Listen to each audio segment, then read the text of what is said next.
ప్రభుత్వం ఏర్పాటు చేసిన కొనుగోలు కేంద్రాల్లోనే రైతులు ధాన్యాన్ని విక్రయించాలని మానకొండూరు ఎమ్మెల్యే కవ్వంపల్లి సత్యనారాయణ సూచించారు.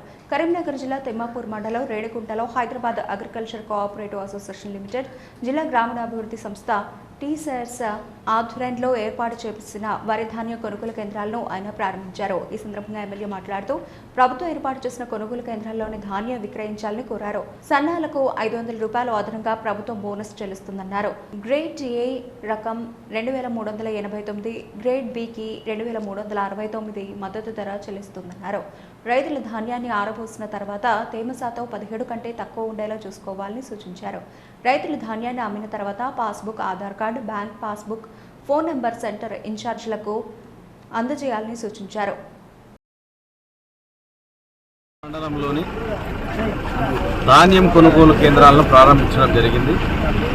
రైతులందరూ కూడా ఐకేపీ సెంటర్లు కానీ, ఆకా సెంటర్లు కానీ, లేకపోతే ప్యాక్ సెంటర్లు కానీ తప్పకుండా అక్కడే పెడితే బాగుంటుంది. దళారులు ఎంఎస్పీ కన్నా తక్కువ ప్రైస్ ఇచ్చి ఏదో తొందరగా డబ్బులు వస్తాయని మిమ్మల్ని మోసం చేస్తూ ఉన్నారు. కాబట్టి తూకం కూడా 40 కిలోల 600 గ్రాములే మన ప్రభుత్వం. తర్వాత దానికి డబ్బులు కూడా ఎంఎస్పీ ప్రకారంగానే ఇస్తారు. కాబట్టి కరువు లేకుండా మంచిగా పట్టిన ధాన్యాన్ని తీసుకురావాలి, కొనుగోలు కేంద్రాలకు అమ్ముకోవాలని చెప్తున్నాను. కొనుగోలు సెంటర్లలో కూడా కొంచెం రైతులకు ఇబ్బంది కలగకుండా కొంచెం నీడలాగా ఒక టెంట్ వేసి వాళ్ళకి కావాల్సిన వసతులన్నీ, నీళ్లు కానీ ఇంకేమన్నా కానీ కొంచెం అరేంజ్ చేయాలని కూడా నేను ఆ సెంటర్ నిర్వాహకులను కోరుతా ఉన్నాను.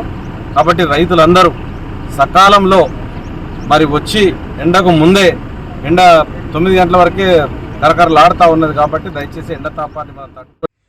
స్థానిక ఎమ్మెల్యే కవ్వంపల్లి సత్యనారాయణ గారు వచ్చి ప్రారంభోత్సవం చేయడం జరిగింది. మరియు కొత్తపల్లి కూడా ప్రారంభోత్సవం చేయడం జరిగింది. తిమ్మాపూర్ మండలంలోని 5 గ్రామాలకు ఆకా ఆధ్వర్యంలో రైతులకు సర్వీస్ చేయడం జరుగుతుంది. ఇంకా ఈ సర్వీస్ను ఇంకా పురోభివృద్ధి చేయడానికి కానుందని చెప్తున్నాను. ఈ సందర్భంగా రైతులకు తెలియజేయనది ఏమనగా, ఉదయం కూడా 9-9:30 వరకే ఆరబోసుకొని మధ్యాహ్నం ఇంటి దగ్గర ఉండి సాయంత్రం మళ్ళీ ఆరబోసుకోవాలి. ఏదైనా ఎండ దెబ్బ తాలిగి ఏదైనా ప్రాణాపాయం అయితే చాలా ఇబ్బందులు ఎదుర్కోవాల్సి వస్తుంది. అట్లాంటివి కాకుండా ప్రభుత్వము మీ ధాన్యాన్ని ఆరబెట్టిన వెంటనే 17% వచ్చిందంటే వెంటనే తూకం వేసి మిల్లుకు సరఫరా చేసి మీ 48 గంటల లోపల మీకు డబ్బులు అందే